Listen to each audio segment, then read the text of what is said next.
I am the framer.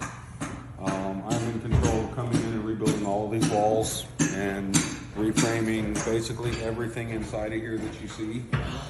New doors, new, I don't know, bathrooms, and basically anything that has anything to do with wood. Awesome. And so all of these are new? Everything right here. This wall is new, and this wall is new, and that wall is new. Before we got here, there was originally a wall here. You can see the markings in the floor, and right here, this wall. Can't have you guys come in here. And there was another wall right there. Oh, so yeah. We're in control of. We don't do the demolition. We do the reframing.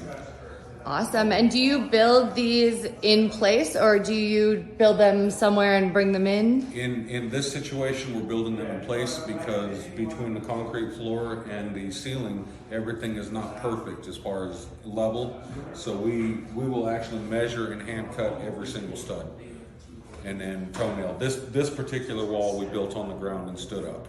Awesome. And that one we built on the ground and stood up. Everything else, if you look, you'll see toenail marks on the tops and bottoms of all the studs, and that's where we install each stud one at a time.